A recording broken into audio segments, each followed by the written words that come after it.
तो भी स्टूडेंट्स को जोहार। आज फिर से हम लोग थोड़ा सा इंग्लिश के बारे में हम बात करते हैं।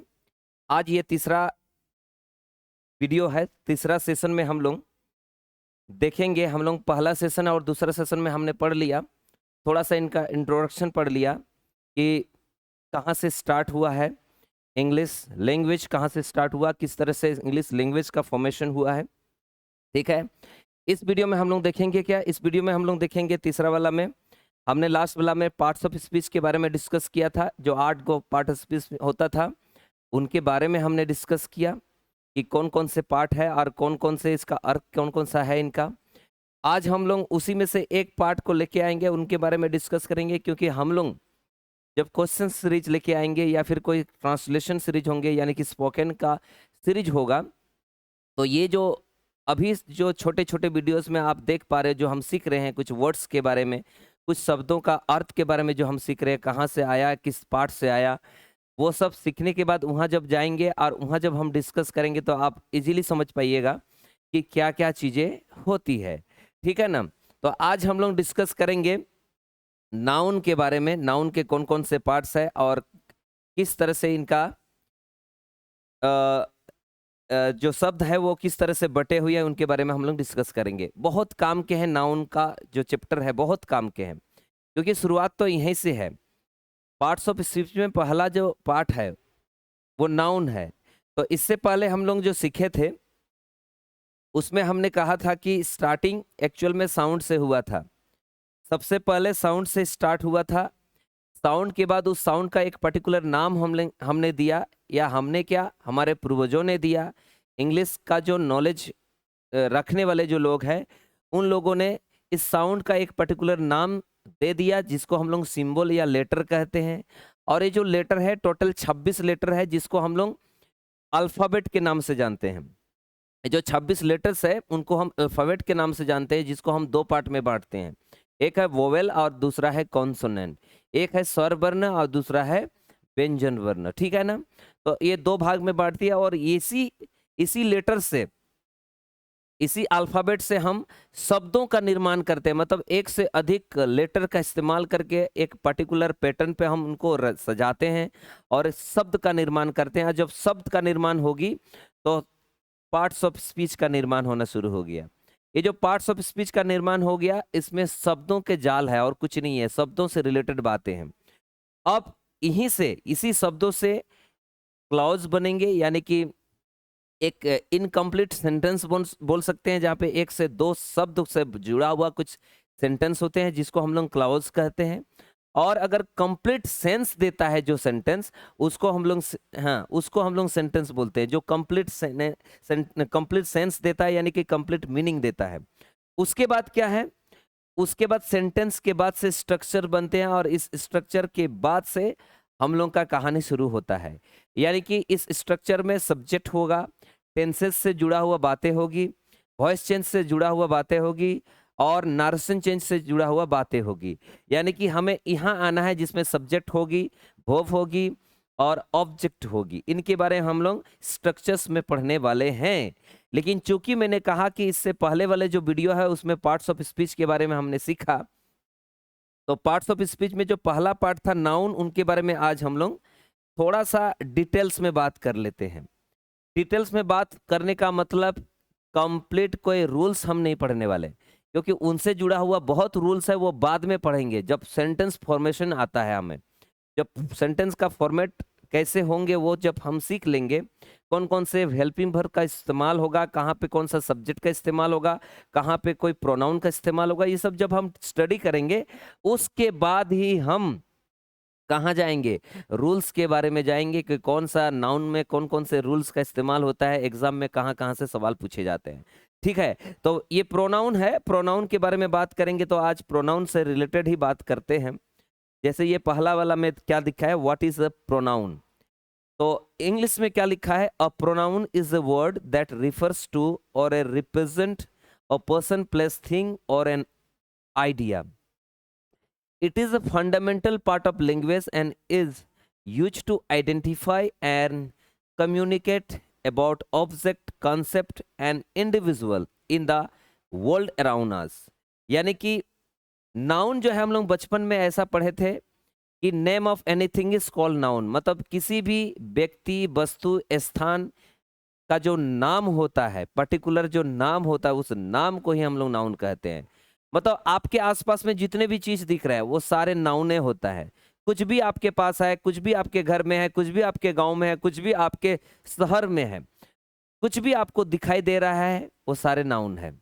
दिखाई दे रहा है, महसूस कर पा रहे हैं, देख पा रहे हैं, भले छू नहीं पा रहे, सारे का सारे नाउन है। क्योंकि उसका कुछ ना कुछ पर्टिकुलर नाम है। हम नहीं जानते लेकिन कोई ना कोई तो जानता है, इसलिए उनको हम लोग क्या कहते हैं, नाउन कहते हैं। जैसे यहाँ पे लिखा भी है कि जो नाउन होता है वो किसी पर्सन का नाम को हम नाउन कहते हैं, किसी पर्सन का नाम को नाउन कहते हैं, किसी प्लेस का नाम को नाउन कहते हैं, किसी वस्तु का नाम को नाउन कहते हैं, किसी क्वालिटी का नाम को नाउन कहते हैं, किसी कंडीशन का नाम को नाउन कहते हैं, किसी एक्शन का नाम को नाउन कहते हैं। जैसे पर्सन मतलब राम, राम एक पर्टिकुलर नाम है। प्लेस मतलब कोई घाटशिला, जमशेदपुर, है ना, बोहड़ा गोड़ा, ये सब नाम है। थिंग्स जैसे पेंसिल, पेन, बुक, ये सब। क्वालिटी जैसे ऑनेस्टी, ब्रेवरी। उसी तरह कंडीशन जैसे इलनेस, टायर्डनेस, हैप्पीनेस, इसको हम लोग बोलते हैं कंडीशन। और एक्शन, कुछ एक्शन वर्ड भी है जैसे मूवमेंट। तो ये जो शब्द है, ये शब्द को हम लोग नाउन कहते हैं, नाउन और कुछ नहीं। दुनिया में हर चीज नाउन है, हर चीज नाउन है और कुछ नहीं है। क्योंकि किसी ना किसी पर्टिकुलर, जैसे यहाँ पे फैन चल रहा है तो फैन भी एक नाउन है। ये जो मैंने इसका इस्तेमाल कर रहा हूँ ये नाउन है, ये नाउन है। ये जो घड़ी है नाउन है, ये जो कपड़ा है नाउन है, ये जो मैं पहन लिया हूँ हेडफोन, ये भी नाउन है।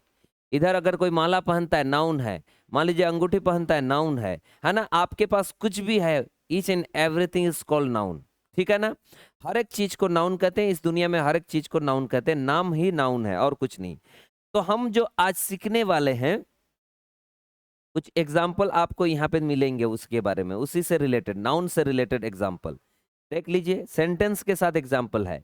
मैं एक व्यक्ति हूं, इसका मतलब ये जो व्यक्ति है ना, मैं एक व्यक्ति हूं, ये जो यहाँ पे पर्सन है, ये एक प्रकार का नाउन है, लेकिन अभी नाउन नहीं हो सकता। क्यों नहीं हो सकता? क्योंकि ये पर्सन किसी को भी बोल सकते हैं, हालांकि नाम है, किसी पर्टिकुलर आदमी का नाम पर्सन बोल सकते हैं, बुला सकते हैं, कोई दिक्कत नहीं, लेकिन अभी फिलहाल नहीं। जैसे मैंने एक किताब पढ़ी, इसका मतलब ये जो बुक है वो नाउन है, ये जो सिटी है वो नाउन है, ये जो ट्री है ये नाउन है ना, ये जो कार है वो नाउन है। हाँ, ये पर्सन भी नाउन है, लेकिन हमें समझना पड़ेगा कौन सा नाउन है, बताएंगे हम। जैसे फ्रूट है, नाउन है। जैसे स्कूल, नाउन। जैसे हाउस, नाउन है। जैसे शॉप, नाउन है। जैसे चिल्ड्रेन, नाउन है। जैसे पार्क, नाउन है। जैसे यहाँ होटल, नाउन है। ये सब नाउन है। ठीक है ना। तो चलिए, हम सीखने वाले क्या है, वो चीज के बारे में बात कर रहा हूं। जैसे यहाँ पे लिखा हुआ है डिटेल्स। नाउन के जो पूरा पीढ़ी है, यानी कि हम दो प्रकार से इसको बांट के रखे हैं। दो प्रकार से इसको हम बांट के रखे हैं। कौन कौन सा प्रकार से, तो आपको यहाँ पे देखना है कौन सा चीज बंटा हुआ है, इसको समझिए। ये जो नाउन है बाबू, वो दो प्रकार से हम बांटते हैं। एक को हम ऑप के हिसाब से, मतलब का के हिसाब से हम बांटे हैं, और दूसरा को हम के लिए बांटे हैं। के लिए, नाउन के लिए जो हम इस्तेमाल करते हैं उनसे रिलेटेड। एक है का के हिसाब से बटा हुआ है, एक है फॉर के लिए, मतलब के लिए के हिसाब से बटा हुआ है। जब का के लिए बात करते हैं, इसका मतलब नाउन का कौन कौन से पार्ट है उनके बारे में बात करते हैं। जैसे यहाँ आपको दिखाई दे रहा है, नाउन को जनरली हम लोग बचपन से भी पढ़े हैं कि दो प्रकार से पहले तो बटा गया है। एक को हम लोग बोलते हैं काउंटेबल नाउन। काउंटेबल मतलब, काउंटेबल का मतलब, तो काउंटेबल का मतलब होता है जो जिसको हम गिन सकते हैं, यानी कि गणनीय जिसको हम लोग बोलते हैं। ऐसे नाउन जिसको हम काउंट कर सकते हैं उसको काउंटेबल बोलेंगे, यानी कि गणनीय बोलेंगे, गणनीय, है ना। और एक होता है नॉन काउंटेबल या अनकाउंटेबल जो भी है, ठीक है ना। तो ये जो अनकाउंटेबल है या नॉन काउंटेबल जो भी है, ध्यान दीजिएगा, तो ये मतलब अगणनीय होगा। अगणनीय में जिसको हम लोग गिन नहीं सकते। तो जो गिन सकते हैं उनके जो पार्ट है वो है प्रॉपर, कॉमन और कलेक्टिव। और जो नहीं गिन सकते हैं उसमें कौन कौन सा है, मटेरियल और एब्स्ट्रैक्ट, यानी कि इस तरह से बंटा हुआ है। अच्छा, के लिए जब हम बात करेंगे तो के लिए में चार पार्ट है। एक को हम लोग बोलते हैं आर्टिकल या डिटर्मिनेंट जिसको बोलते हैं। दूसरा द नंबर लिखते हैं और कुछ केस है और उसके बाद जेंडर है। ये जो आर्टिकल है वो दो पार्ट में बटा है, जिसको हम लोग बोलते हैं इनडेफिनिट और एक होता है डेफिनिट। आगे इसका हिंदी भी सीखेंगे जब हम इनके बारे में चर्चा करेंगे तब, ठीक है ना। उसके बाद हम लोग यहाँ पे पढ़ेंगे तो ये नंबर से रिलेटेड बात करेंगे, तो दो ही नंबर्स होते हैं कहाँ पे, इंग्लिश में। इंग्लिश में दो ही नंबर होते हैं, एक होता है सिंगुलर और एक है प्लूरल, सिंगुलर एंड प्लूरल, और कुछ नहीं। उसके बाद हमारे पास आता है केस। केस मतलब कारक। यहाँ पे भी चार प्रकार के कारक होंगे, जिसको हम लोग एक को बोलते हैं नॉमिनेटिव, दूसरे नॉमिनेटिव को सब्जेक्टिव भी बोल सकते हैं, एक है ऑब्जेक्टिव, दूसरा है पोसेसिव और तीसरा है रिफ्लेक्सिव, सॉरी चौथा है रिफ्लेक्सिव। तो पहला, दूसरा, तीसरा एंड चौथा, इनके बारे में हम लोग यहाँ पे स्टडी करने वाले हैं, ठीक है ना।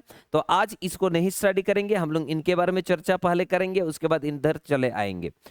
अच्छा, हम जो सीख रहे हैं अभी पार्ट्स ऑफ स्पीच सीख रहे हैं, और पार्ट्स ऑफ स्पीच में क्या क्या है, पार्ट्स ऑफ स्पीच में शब्दों के बारे में हम आज सीखेंगे। सेंटेंस अभी तक हम लोगों को सीखना नहीं है, शब्द कौन कौन से कहाँ से और कैसे कैसे आने वाला है उनके बारे में हम लोग सीखने वाले हैं, ठीक है ना। तो जैसे उसके बाद हमारे पास आता है जेंडर के बारे में, मतलब लिंग के बारे में हम लोग पढ़ेंगे, जिसमें चार पार्ट होता है। एक होता है मास्कुलाइन, दूसरा है फेमिनाइन, तीसरा है कॉमन, और चौथा जो हमारे पास आता है वो नेचर। बस यही सब हम लोग पढ़ने वाले हैं, ठीक है ना।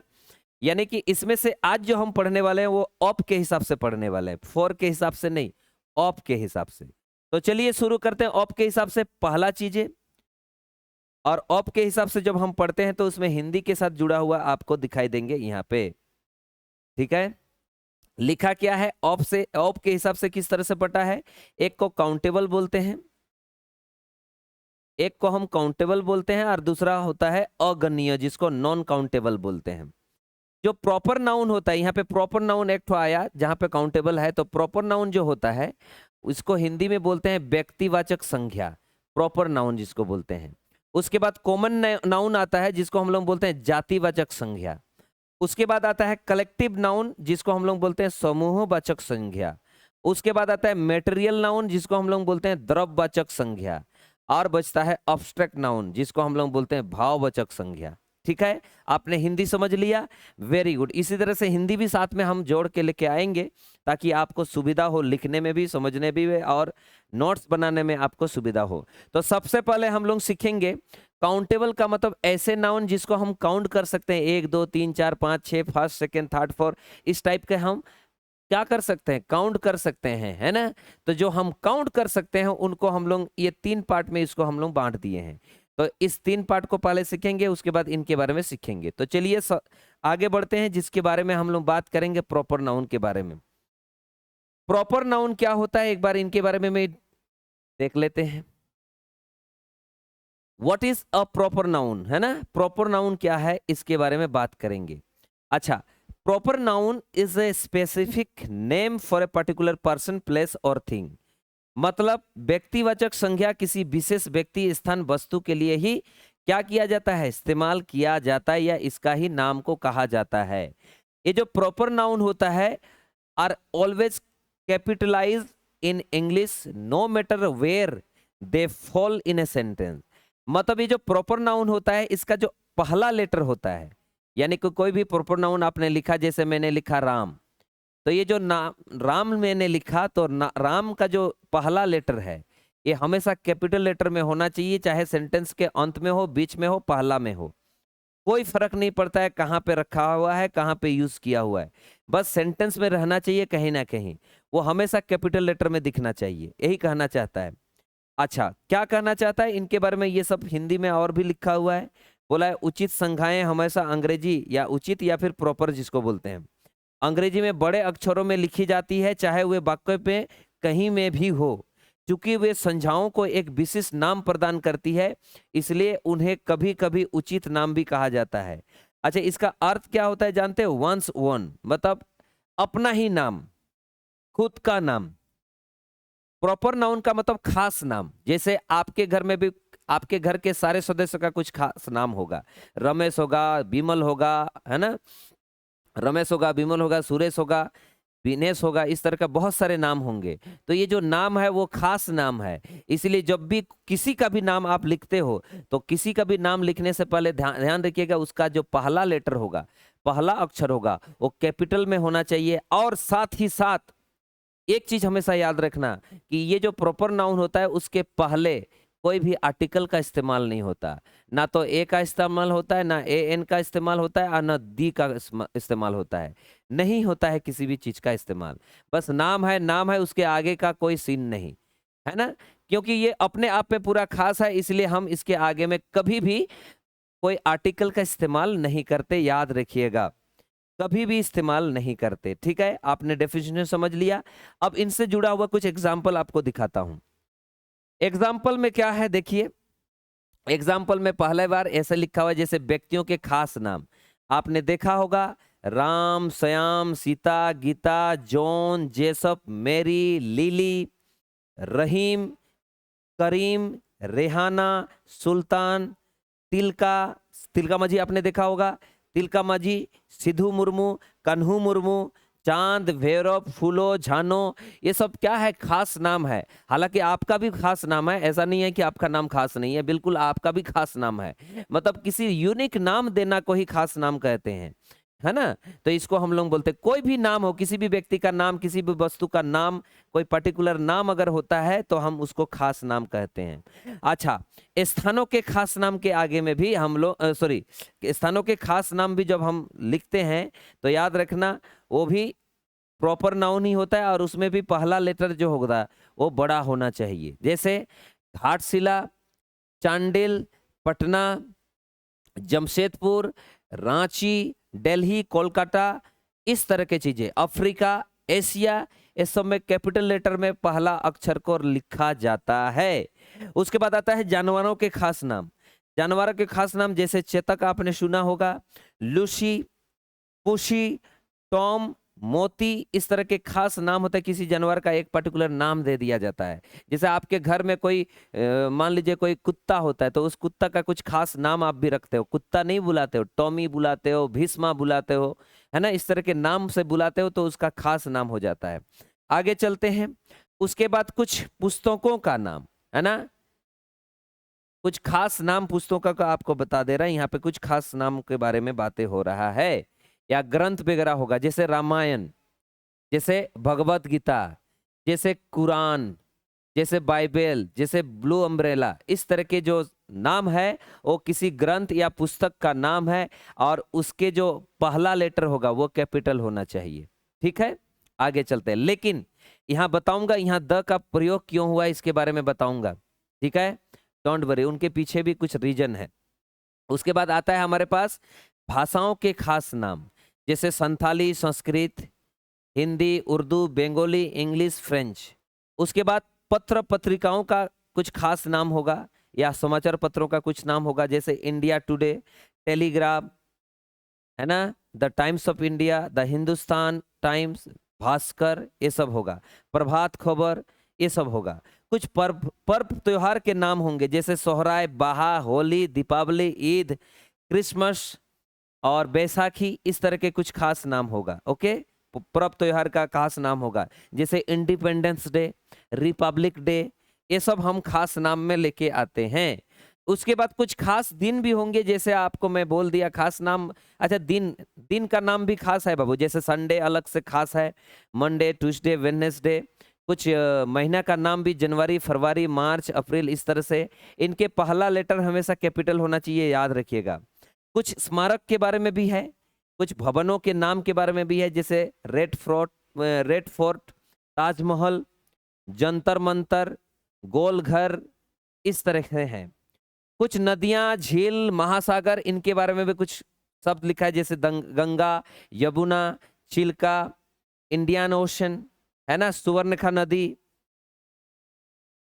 कोयलकारो नदी, है ना, इस तरह के जो नदी है उस नदी का नाम सब भी खास होता है। आगे चलते हैं, कुछ पहाड़ों के बारे में, कुछ चोटियों के बारे में, कुछ पठारों के बारे में बात होगा, जैसे दोलमा, दोलमा पहाड़ देखे हैं आपने, रांका पहाड़ देखे हैं, अयोध्या पहाड़ देखे हैं, चांडिल तरफ पड़ेगा ये, माउंट एवरेस्ट होगा, द हिमालय होगा, द कैलाश पर्वत होगा, उस तरह के जो नाम है ये सब खास नाम है।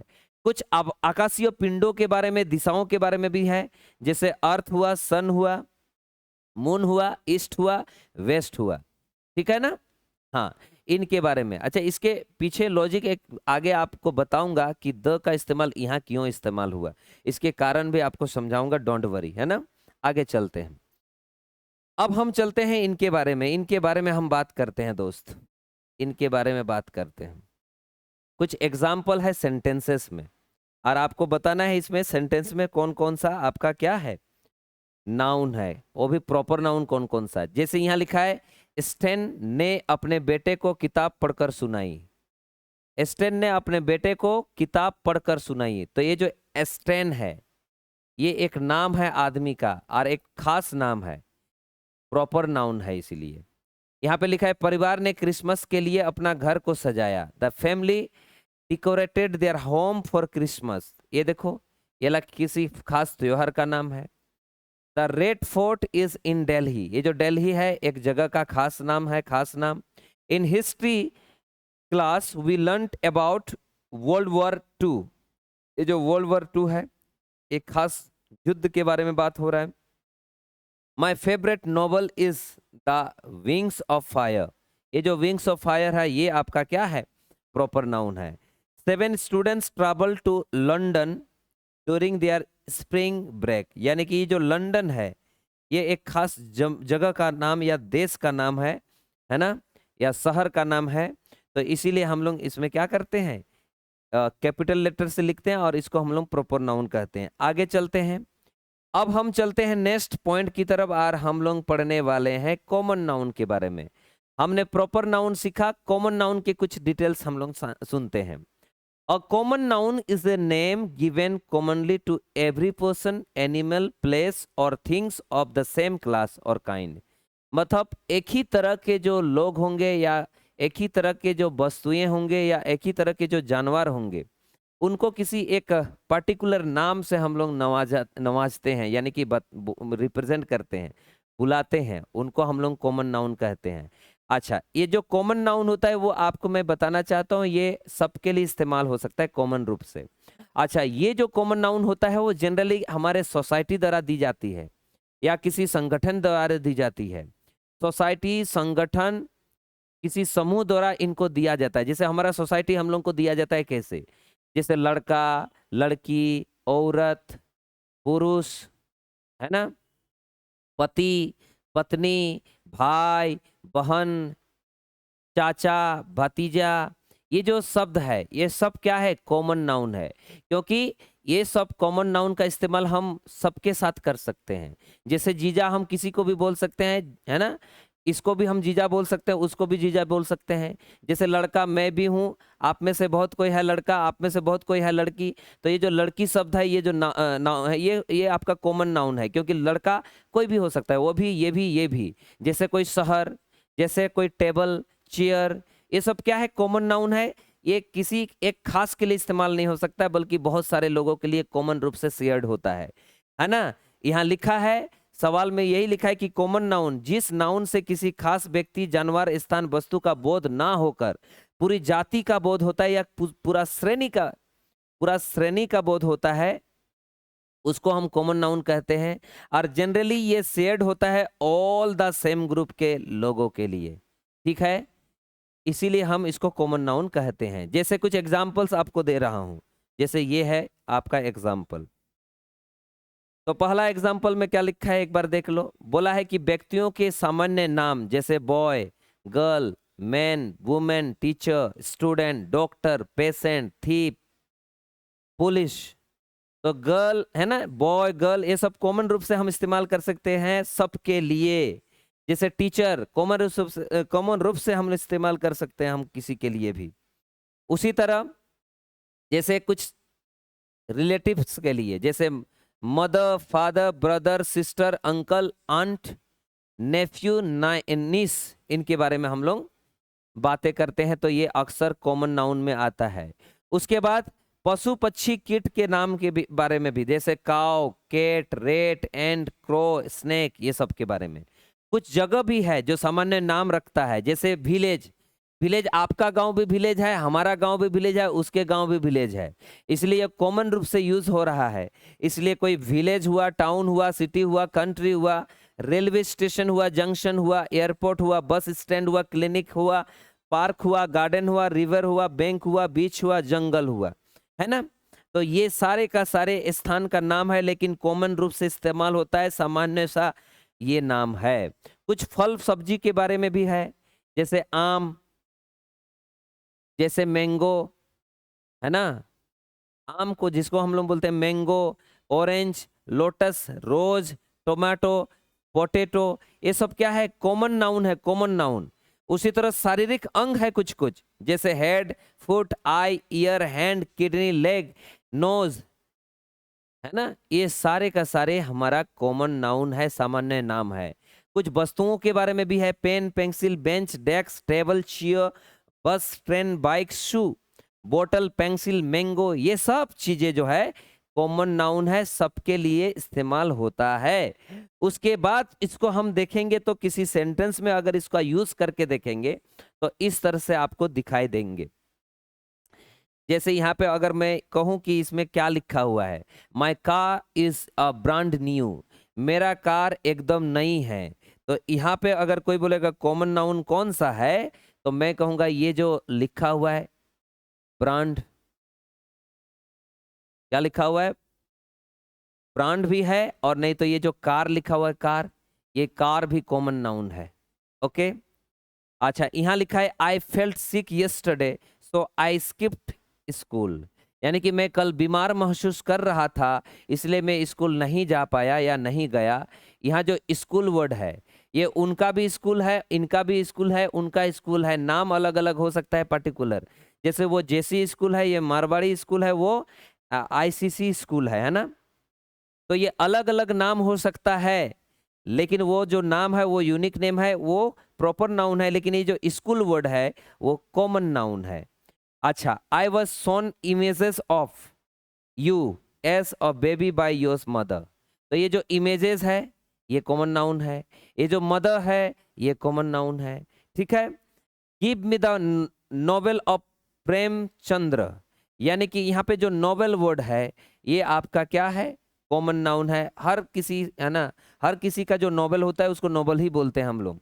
अच्छा, we will go to the park tomorrow, ये जो पार्क है वो किसी को भी हम बोल सकते हैं, बुरुडी में भी पार्क है, घाटशिला में भी पार्क है, जुबली पार्क में भी पार्क है, तो सबका नाम पार्क है, इसीलिए ये कॉमन रूप से इस्तेमाल हो रहा है।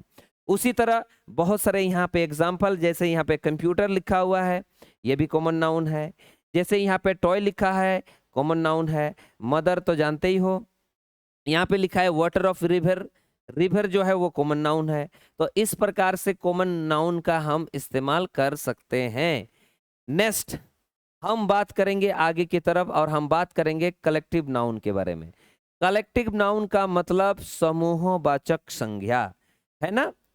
तो इसके बारे में क्या है देखते हैं, हम लोग डेफिनेशन देखते हैं। A collective noun is the name of a number of person और things taken together and spoken of as one whole, यानी कि जो कलेक्टिव नाउन है वो एक ही तरह के व्यक्तियों या वस्तुओं के समूह का रिप्रेजेंट करने के लिए काम आता है। मतलब एक प्रकार के ही जो जानवर होंगे या वस्तु होंगे या व्यक्ति होंगे, उनको रिप्रेजेंट करने के लिए काम आता है। समूह में बात करते हैं हम लोग, समूह में, ग्रुप में, है ना। तो ग्रुप में हम लोग बात करते हैं, तो जैसे एग्जाम्पल के तौर पर मैं बताऊं तो ये सब हमारे पास एग्जाम्पल है। क्या, जैसे यहाँ पे लिखा है बहुत सारे स्टूडेंट अगर एक रूम में रहते हैं तो उसको हम लोग क्लास बोलते हैं। क्लास मतलब एक वर्ग है। जैसे बहुत सारे व्यक्ति अगर किसी समूह में है तो उसको हम लोग भीड़ बोलते हैं, भीड़ मतलब क्राउड। उसी तरह सेना जो है, आर्मी, वो भी एक समूह है। जैसे टीम, जैसे फैमिली, जैसे कमिटी, जैसे मॉब, जैसे बंच, गुच्छा जिसको बोलते हैं, जैसे फ्लॉक, झुंड बोलते हैं, जैसे हार्ब, हर्ड मतलब झुंड, जैसे गैंग, जैसे पार्लियामेंट, संसद जिसको हम लोग बोल रहे हैं। तो ये सब क्या है, एक प्रकार के कलेक्टिव नाउन है। कलेक्टिव नाउन एक समूह को बोध कर रहा है और कुछ नहीं। इसके अंदर में बहुत सारे पर्सन्स होंगे, बहुत सारे थिंग्स होंगे, बहुत सारे जानवरों के नाम होंगे, लेकिन उनको समूह में रख के बोल रहे हैं हम लोग। जैसे कुछ एग्जाम्पल और दिख रहे हैं, देखिए यहाँ पे अलग अलग प्रकार के बहुत काम के हैं, ये एरर में काम आता है ना, जब हमें सवाल करना हो उस समय इनकी काम आती है। जैसे यहाँ पे लिखा है फ्लॉक, मतलब एक झुंड, पंछियों का झुंड को फ्लॉक बोलते हैं। जैसे एक झुंड यहाँ पे भी है, इसको हर्ड बोलते हैं, हर्ड मतलब पशुओं का समूह। यहाँ पे लिखा है वंश, वंश का मतलब गुच्छा, जैसे चाबियों का गुच्छा, जैसे फलों का गुच्छा, इसको हम लोग बोलते हैं। जैसे टीम, खिलाड़ियों का जो समूह होंगे उनको टीम बोलते हैं। क्राउड, जैसे लोगों का जो भीड़ होगा, यानी कि लोगों का जो समूह होगा उनको क्राउड कहते हैं। अच्छा, छात्रों का जो समूह है उसको क्लास कहते हैं। उसी तरह से यहाँ पे लिखा भी हुआ है बहुत सारे चीजें, है ना। जैसे गैंग, जैसे किसी गिरोह का हमें बात करना है, गिरोह, कुछ अपराधियों का जो गिरोह होता है उसको हम लोग गैंग कहते हैं। काउंसिल है, जैसे एक परिषद जिसको हम लोग बोल रहे हैं, विभिन्न प्रतिनिधियों का समूह होता है यहाँ पे, ठीक है। जूरी होता है, जैसे जूरी जो होता है वो निर्णायक मंडल के समूह को हम लोग बोलते हैं, ठीक है।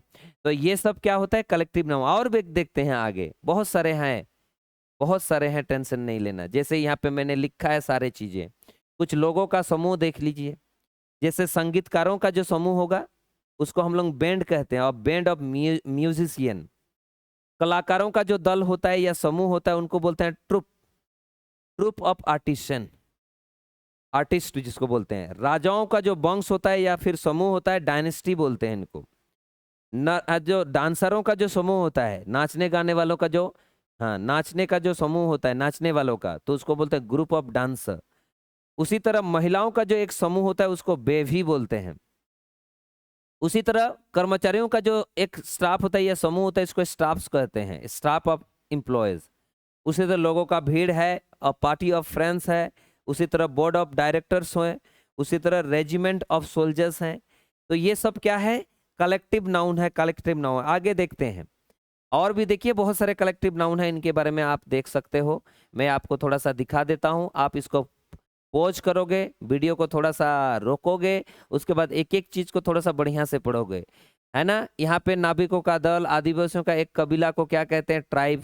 पुरुषों का समूह, पुलिसकर्मियों का दस्ता या गश्ती दल।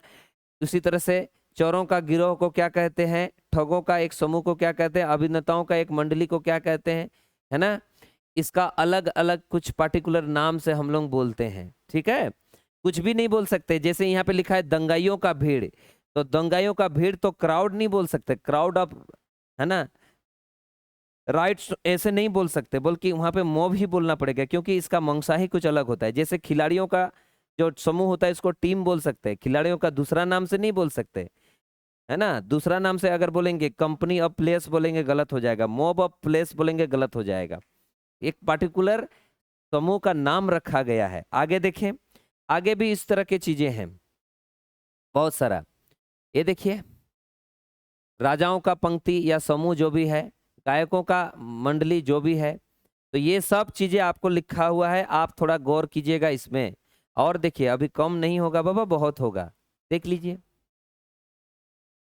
है ना। सारसों का समूह को क्या कहते हैं, कंगारुओं का समूह को क्या कहते हैं, कछुआओं का समूह को क्या बोलते हैं, कौओं का समूह को क्या बोलते हैं, मोरों का समूह को क्या बोलते हैं, बतखों का समूह को क्या बोलते हैं। ये सब चीजें आपको दिया हुआ है। आगे बढ़ते हैं, और भी देख लीजिए, सारे मैंने कोशिश किया है बहुत सारे लिखने का। आप इन शब्दों को थोड़ा बहुत पढ़ाई करोगे ना तो आप इसको बोल पाओगे बढ़िया से, है ना। हंसों का समूह को क्या बोलते हैं, बाजों का समूह को क्या बोलते हैं, बगुलों का समूह को क्या बोलते हैं, अलग अलग नाम से हम लोग जानते हैं, ठीक है। चलिए, तो ये सब देख लीजिएगा थोड़ा सा। जैसे आगे ये भी देख लीजिए, जानवरों के बारे में, सॉरी, हाँ, जानवर के बारे में भी अब आएंगे आगे, उनके बारे में भी आएंगे, तो इनके बारे में थोड़ा सा आप देख लिया करना। उसके बाद कुछ वस्तुओं के समूह को देख लीजिए, वस्तुओं के समूह। नोटों का गड्डी को क्या बोलते हैं, देख लीजिए, वेड ऑफ नोट्स बोलते हैं। जूतों का जोड़ा को पेयर ऑफ शूज कहते हैं। तस्वीरों का एक एल्बम को बोलते हैं एल्बम ऑफ फोटोग्राफ्स। अच्छा, मोतियों की एक माला को बोलते हैं string of A pearls. Film की एक रील्स को कहते हैं रील ऑफ फिल्म। कपड़ों का एक सेट को बोलते हैं आउटफिट ऑफ क्लोथ्स। इस तरह से लिखा है। जहाजों का एक बेड़ा यानी कि समूह को हम लोग बोलते हैं फ्लीट ऑफ शिप्स, है ना। ये सब के बारे में हमें स्टडी करना है, देखना है। देखो बहुत सारे एग्जाम्पल्स हैं, बहुत सारे एग्जाम्पल देख सकते हो, और कुछ नहीं। उसी तरह आगे भी देख लो।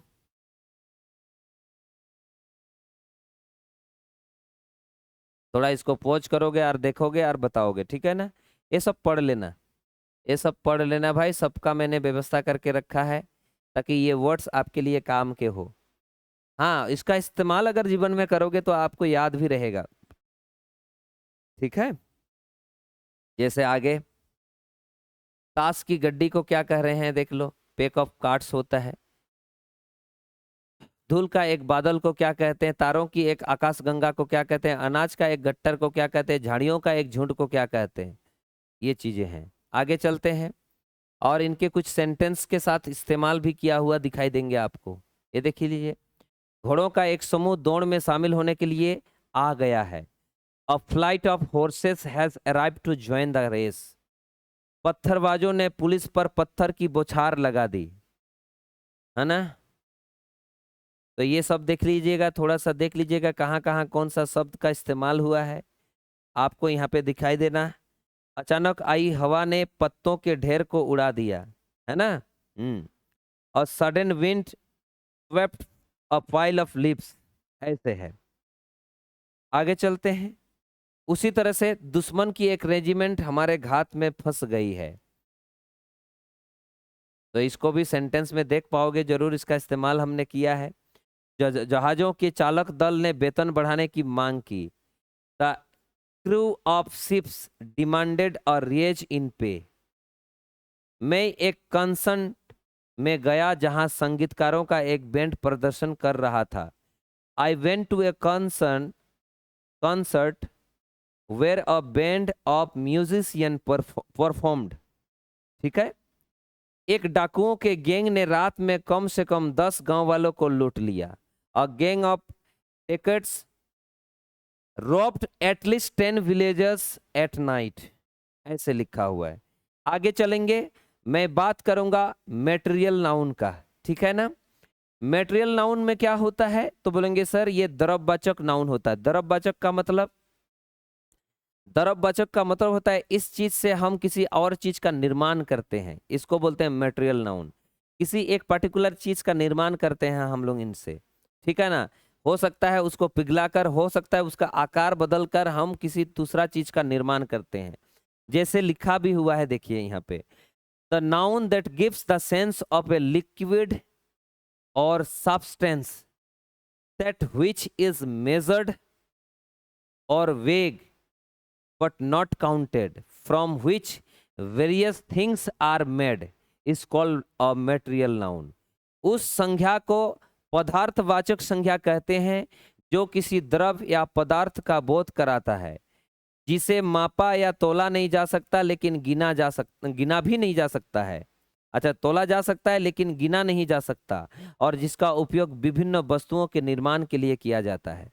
समझे, मतलब वस्तुओं का निर्माण के लिए इनका किया जाता है। जैसे एग्जाम्पल के तौर पर मैं बात करूं तो कुछ एग्जाम्पल इस तरह से है। जैसे पानी, पानी बहुत सारा चीज का निर्माण के लिए हम लोग इस्तेमाल करते हैं। जैसे चाय हुआ, है ना, चाय हुआ, कोई शरबत हुआ, हम लोग इस्तेमाल करते हैं। सब्जी हो गया, खाना हो गया। उसी तरह मिल्क हुआ, ऑयल हुआ, घी हुआ, हनी हुआ, व्हीट हुआ, फ्लोर हुआ, ब्रेड हुआ, डायमंड हुआ, गोल्ड हुआ, सिल्वर हुआ, ये सब क्या है, मेटेरियल नाउन। ब्रश हुआ, आयरन हुआ, बटर हुआ, टी हुआ, gram, wood, coffee, pulse, salt, wool, sand, ink, sugar, soil, petrol, है ना, chalk, paper, meat, fodder, grass, ये सब चीजें हम लोग मेटेरियल नाउन के रूप से जानते हैं। आगे और भी है, देख लीजिए। पहले एग्जाम्पल देख लीजिए सेंटेंस के थ्रू। लिखा है, सेंटेंस के साथ जुड़ा हुआ है, लिखा है हीरा दुनिया का सबसे कठोर पदार्थ है। Diamond is the hardest substance in the world. Calcium is essential for our bones.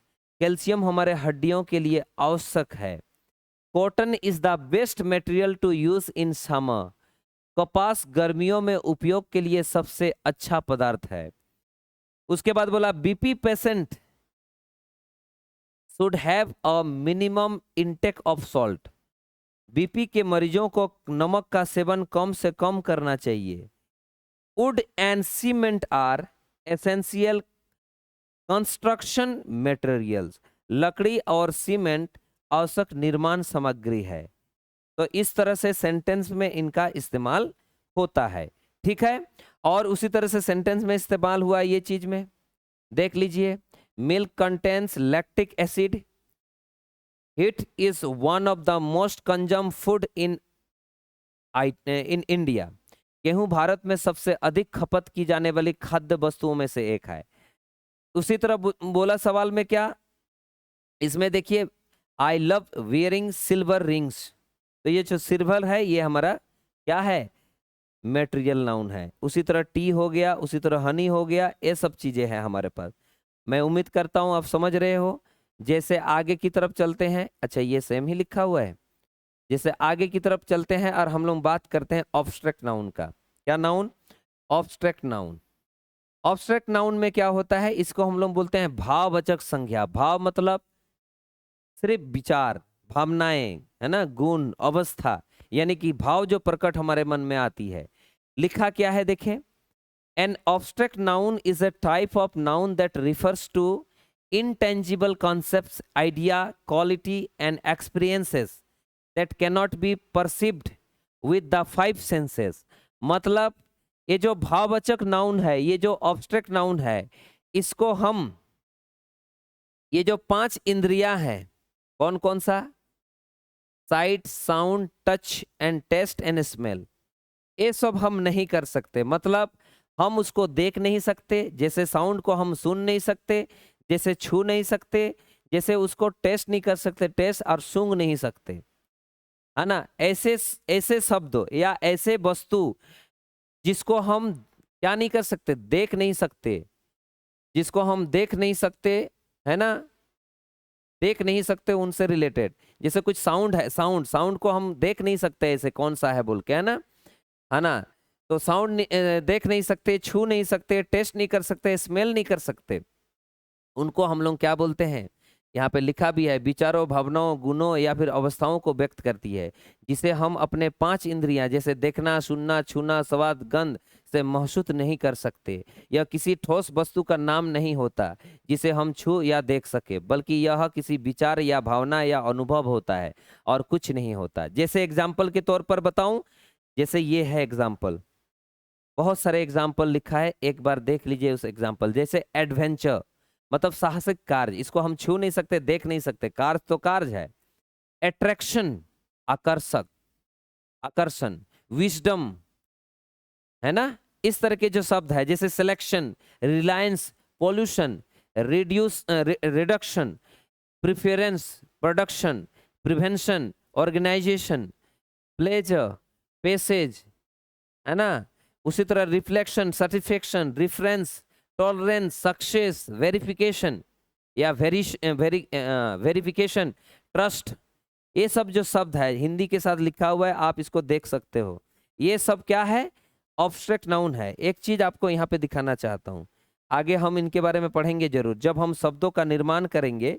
तो शब्दों का निर्माण करते समय यहाँ जो एंस लिखा हुआ है, एंस, ये जो ENCE एंस लिखा है, यहाँ पे जो TION, यहाँ पे जो TION लिखा है, यहाँ पे जो आपको लिखा है ST, यहाँ पे लिखा है URE, यहाँ पे लिखा हुआ है आपका NCE, यहाँ पे लिखा हुआ है आपका और कुछ है, हाँ AH, यहाँ AGE, और यहाँ पे जो लिखा है SION।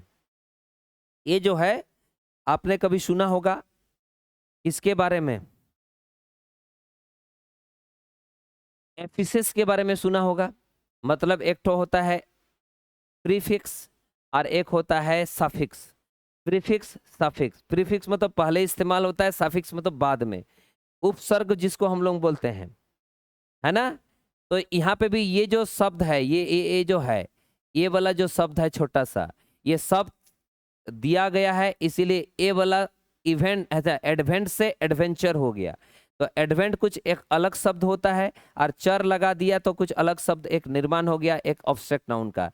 यहाँ जैसे अट्रैक्ट, और वहां पे ION लगाया गया, तो ION जहां पे लिखा हुआ रहता है वहां पे मैक्सिमम जो नंबर होता है, शब्द होता है, वो सारे का सारे ऑब्स्ट्रैक्ट नाउन बनता है, नाउन का निर्माण होता है। यहाँ देखिए वेरीफाई से वेरिफिकेशन हो गया, है ना। यहाँ जैसे टॉलरेंट से टॉलरेंस हो गया, सक्सीड से सक्सेस हो गया, रिफरेंट से रिफरेंस हो गया, सेटिस्फाई से सेटिस्फेक्शन हो गया, रिफ्लेक्ट से रिफ्लेक्शन हो गया।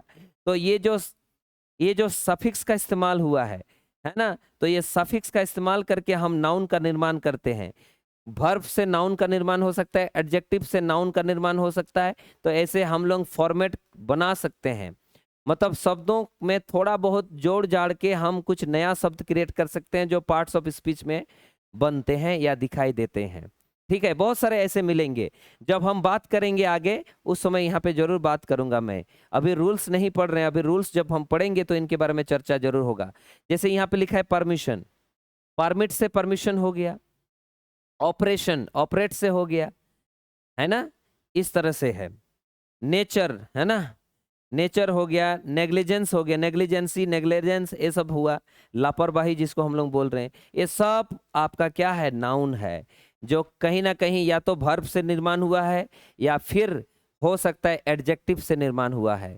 तो ये एडजेक्टिव से वर्ब से निर्माण होके एक नाउन का निर्माण हो जाती है, ठीक है ना। जैसे ज्वाइन से ज्वाइंट हो गया, उसी तरह जैसे हैप्पी से हैप्पीनेस हो जाता है, और कुछ नहीं। बहुत सारे हैं ऐसे, बहुत सारे और भी देखिए, एक एक तो आपको दिखा दे रहे हैं। ये सब क्या है, ऑब्स्ट्रैक्ट नाउन में आता है। जैसे आगे ये सब शब्द हिंदी के साथ रखा हुआ है। अब हम बात करेंगे क्या, अब हम बात करेंगे इसको सेंटेंस में। देख लीजिए सेंटेंस में लिखा है, टॉम में 10 मील प्रति घंटा की गति से दौड़ने का क्षमता है।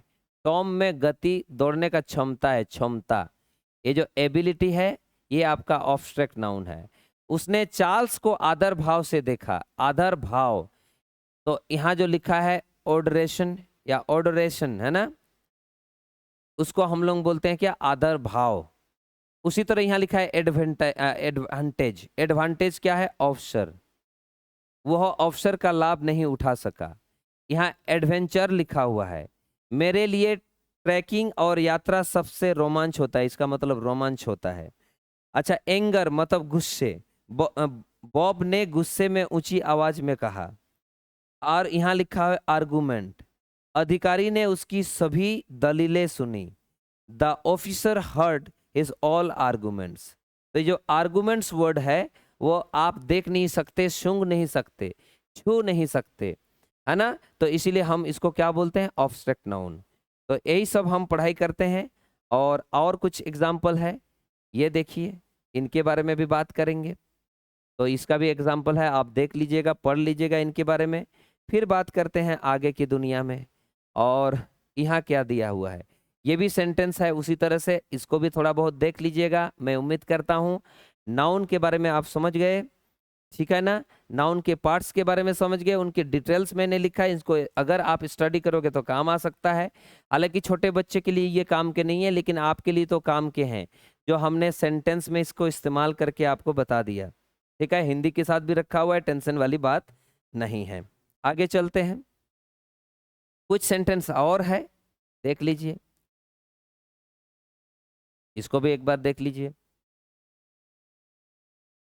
उसी तरह एक और सेंटेंस, कुछ और सेंटेंस भी देख लीजिए, ये है ना, क्या लिखा है, हमारी नई पीढ़ी को शिक्षा और शारीरिक गतिविधि की आवश्यकता है, और new generation needs education and physical activity. अपनी अहंकार को संतुष्ट करने के लिए दूसरों को मत दबाओ, don't oppress others to satisfy your ego. हो गया, आगे चलो, आगे की बात अगर हम करें,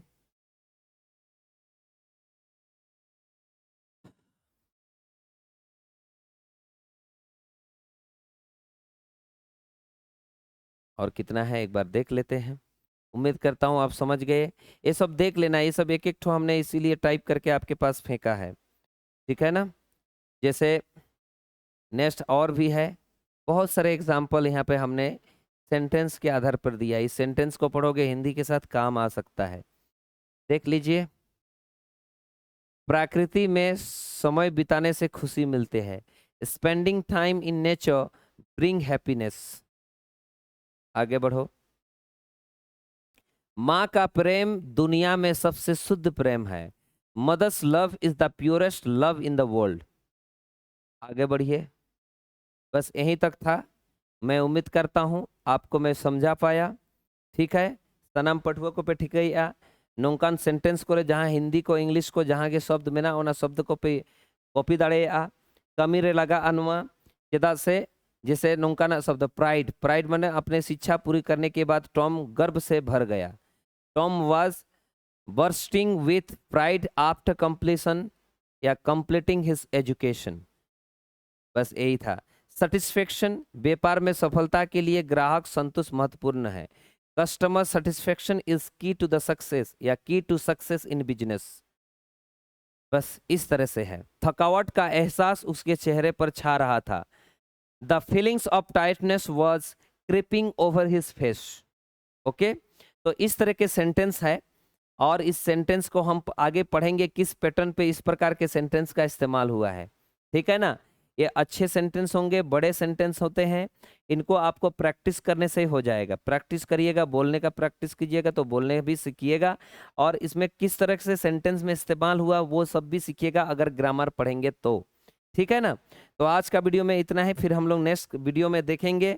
सबसे पहले आगे जब आएंगे तो फिर मेरे ख्याल से या तो प्रोनाउन का इस्तेमाल हमने करना सीखना है। प्रोनाउन के बारे में थोड़ा डिस्कस कर लेंगे ताकि वहां पे भी कौन कौन सा शब्द है पता चल सके। शब्द पहले सीख रहे हैं, उसके बाद हम इसको इस्तेमाल करेंगे सेंटेंस में। तो नेक्स्ट बार हो सकता है प्रोनाउन सीखेंगे और उसके बाद वर्ब, या फिर वर्ब पहले सीखेंगे उसके बाद प्रोनाउन। ठीक है ना। तो चलिए, सभी को धन्यवाद। सभी को धन्यवाद। वीडियो को देखिए और लाइक कीजिए। समझ में आता है तो कमेंट भी कीजिए, अपने दोस्तों को भी बताइए। और अगर इस चैनल में नए हैं तो प्लीज सब्सक्राइब करना मत भूलिए। ठीक है। चलिए, सभी को धन्यवाद। ठीक है, चलिए।